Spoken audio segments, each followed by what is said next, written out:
옆구리에 대나무 가공품 몇 개를 끼고 두리번거리며 현대의 복도를 헤매는 사관을 상상합니다.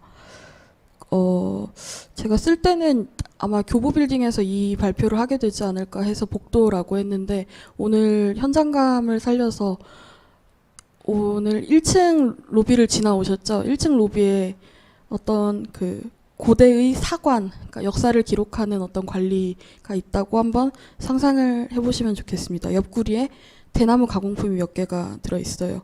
그는 지금 우리가 있는 이 공간 바로 바깥 거기에 있습니다. 이리로 들어오는 길입니다. 자기가 지니고 있는 물건이 책이라는 것을 직관적으로 알아볼 수 있는지 우리에게 묻기 위해서 오고 있습니다. 책이라는 한자를 어떻게 쓰는지 혹시 알고 계신가요? 책이라는 글자는 대나무나 이파리 따위를 길게 잘라 늘어놓고 엮은 모양을 본따 만들었다는 설이 있습니다. 책을 뜻하는 또 다른 글자 편에도 책의 주된 형태가 대나무로 만든 죽간이었음을 전하는 실마리가 남아 있습니다. 이건 동양 기준의 이야기긴 하지만요. 그리고 또 옛말에 사람은 태어나 술의 5대를 꽉 채울 만큼의 책을 읽어야 한다라는 격언이 만들어지던 시기가 있었죠. 이게 사실은 아마 남아 어쩌고 오거서 네, 그런 말이었는데 사람은이라고 한번 바꿔보았습니다. 그래서 술의 5대를 꽉 채울 만큼의 책이라고 하면은 부피가 굉장히 크죠. 근데 그때의 책은 아마도 대나무를 엮어서 만들었을 테니까 그렇게도 부피가 컸으리라 생각하면 아무래도 좀 안심이 되는 부분이 있습니다. 왜냐하면 술의 5대 부피의 두루마리 죽간을 요즘 단위로 환산하면 한 16기가 USB 정도에 들어가고도 남을 테니까요. 그렇게 생각하면 다 못 읽을 것도 없겠다 싶고요. 한편 서양에서는 두루마리를, 즉 책을 스크롤이라고 불렀던 모양입니다. 아무래도 익숙한 말씀이시죠. 그 웹페이지를 종횡하는 움직임, 왜 마우스 가운데에 달려있는 버튼을 이용하면 그 보이는 움직임, 그걸 또 우리는 스크롤이라고 부르지 않습니까? 또 과연 종으로 또 횡으로 긴 웹페이지를 인쇄물 형태로 파악하면 그것은 기다란 족자 모양이 될 테니까 스크롤이라는 명명은 참 적절한 것 같습니다. 또 페이지, 그 또한 책의 일부를 뜻하는 말에서 온 이름이죠. 그러고 보면 인식하지 못했거나 차마 우리가 인정하지 못하고 있을 뿐, 어쩌면 우리는 책의 대표적인 형태가 다시 한번 두루마리 모양으로 회귀하는 시대를 목격하고 있는지도 모릅니다. 몇 년 전에 개인적으로 아마 문예위에서 했던 설문으로 기억하고 있는데요. 오디오북과 관련된 설문에 참여한 적이 있었어요. 그때 이런 질문을 받았던 기억이 어렴풋이 있는데요. 대략 다시 재구성을 해보면 오디오북의 출현에 위기감을 느끼지는 않는지 라는 질문이 있었어요. 그때 그래서 제가 뭐라고 답변을 했었냐면 왜 그런 것을 느껴야 하나요? 라고 되물었었는데 오늘 세션 주제를 다시 한번 언급해 봅니다. 책의 미래, 미래의 책을 묻는 지금에 이르자 그 의미심장한 질문을 한 번 더 되돌아보게 됩니다. 가령 오디오북을 전통적인 의미에서의 책이라고 할 수 있을까요? 종이도 화면도 경유하지 않고, 물론 사용해 보신 분들은 알겠지만 물론 재생바가 있는 화면이 있긴 있지만요. 컨텐츠 자체는 화면을 경유하지 않는다고 할 수 있죠. 그래서 종이도 화면도 경유하지 않고 활자 대신 음성이 쓰였고 페이지 대신 재생시간 조절바가 제공되는 그것을 전통적인 의미에서 책이라고 할 수 있을까요? 엄밀히 말하면 오디오북은 책을, 그러니까 원본을 소리내서 읽어서 복제한 2차 창작이라고 할 수도 있을 것입니다. 아까 말씀드린 불안감을 느끼시냐 하는 질문을 받고 나서 제가 발표한 책 중에도 몇몇이 오디오북으로 다시 만들어졌는데 띄어쓰기나 개행이나 단어 발음의 강약 등이 제가 생각한 어감으로 100% 표현되지 않는 부분이 있더라고요. 지금의 발제문도 저는 좀 더 진지하고 멋있게 썼다고 머릿속으로는 생각했는데 지금 말하다 보니까 뭔가 약간 약장수 말투가 점점 되고 있는 것 같은. 네, 그래서 물론 저자의 머릿속에는 100% 완벽한 낭독이 있겠지만 보시다시피 저자라고 해서 완벽한 낭독이 가능한 것은 절대 아닙니다. 첫 책 채공여 강주룡인데요. 혹시나 모르실까봐 틈새 광고를. 첫 책 작가의 말을 제가 직접 읽었는데 독자분들한테는 전문 성우가 아닌 사람의 낭독이 오히려 좀 마뜩찮게 들리지 않았을까 하는 불안감도 있습니다. 정말 이상한 일입니다. 이렇게 저자가 느끼는 뚜렷한 불만과 차이에도 불구하고 아마 독자분들도 느끼시겠죠.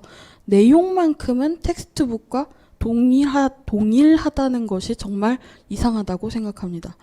이 몇 년 사이의 경험과 생각이 오디오북의 출연이 위기로 느껴지는가라는 질문에 대한 저의 답을 바꿔놓지는 못했어요. 오디오북을 필요로 하는 독자 혹은 청자들이 분명 있다는 것을 더욱 잘 알게 되었기 때문입니다. 예를 들면 이동시간이 긴 운전자나 청소나 운동 등의 활동에 지적 자극을 동반하고 싶은 분들, 또 신체상의 부자유로 책장을 넘길 수 없거나 아예 글을 읽지 못하시는 분들, 이외에도 제 상상력이 미처 찾아내지 못한 이들이 차고 넘칠 것입니다. 그 모든 독자분들이 독서를 누릴 자유를 빼앗지 않기 위해서는 오히려 책의 정의를 확장해야 하지 않나 하는 의견을 오늘은 말씀드리고 싶은 것 같습니다. 이렇게 정의해 볼까 합니다. 책은 저자와 독자를 매개하며 그 사이에서 유통되는 것은 언어다. 이 정의 아래에서 활자와 종이로 이루어진 우리가 아는 책과 오디오북은 모두 책이 됩니다. 종이책 형태를 모방한 전자책 읽기, 웹페이지 스크롤을 통해 이루어지는 독서 역시 온전한 책 읽기 활동으로 포섭됩니다. 그런데 사실 이렇게 정의하고 보니까 이 정의가 너무도 광범위해서 우리가 분명 책이라 인식하지 않는 다른 것까지 책이라고 정의해버릴 수도 있는 것 같아요. 예를 들어 음악은 방금 말씀드린 정의, 즉 저자와 독자를 언어로 매개하는 것이라는 정의에 따르면 가사가 있는 악곡 또한 책이라고도 할 수 있습니다. 게임은 또 어떨까요? 게임이야말로 현대적이면서 또 참여적인 인터랙티브한 새로운 형태의 책이라 주장하고 싶은 입장인데요. 저는 사실 이 정의를 좀 포기하기 어려워요. 그래서 그렇다면 무엇은 책이고 또 무엇은 책이 아닌가?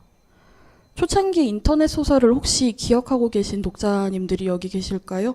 저는 이 자리에서 처음으로 밝히지만 중고등학교 시절에 귀현이 작가님, 이윤세 작가님 팬카페에 가입한 적이 있었는데 그런 시기에 초창기 인터넷 소설에는 EMBD 태그 등을 이용한 배경음악 연출이 적극적으로 사용되기도 했어요. 기억하시는 분들이 분명 계실 거라고 생각합니다.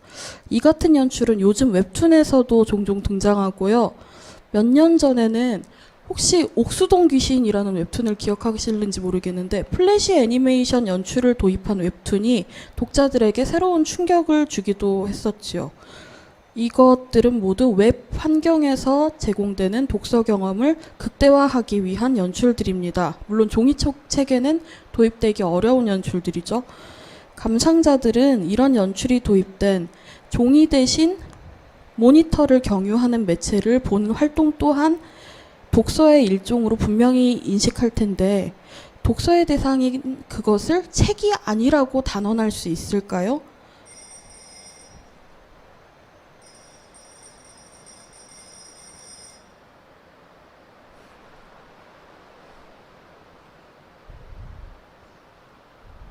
이어가도 괜찮을까요?